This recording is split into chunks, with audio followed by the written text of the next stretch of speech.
very similar because we're following the same model, right? Trying to build a broad international coalition of non-governmental organizations, pushing governments to do what they should do anyway, which is ban a weapon that is morally and ethically repugnant.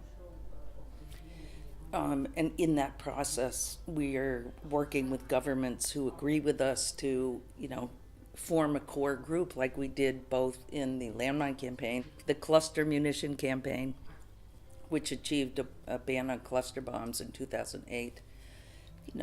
Part of why we succeeded is because we had a very big global campaign of non-governmental organizations, civil society, people like you and me, with an ever-growing group of governments who are calling for the same thing.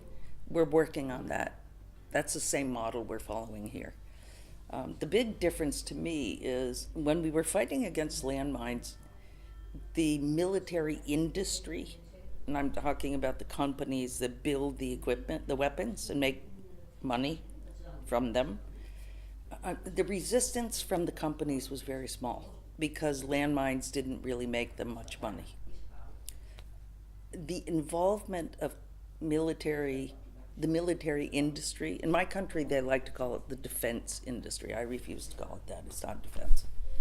It's building weapons to both sell for profit to other countries and, to your own, of course, but then you wrap it in the flag and call it defense industry. They're not. The military industry is pushing this very hard. The U.S., its allies, and key adversaries continue to make their militaries as technologically advanced as possible because of the massive tactical advantage it gives them. The Pentagon currently deploys some 11,000 UAVs and 12,000 ground robots across the world, making America the clear leader.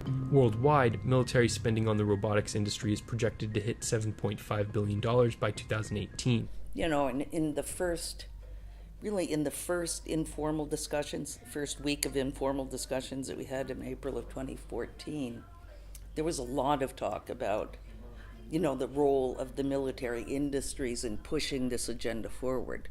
Now, I haven't heard that in the last two.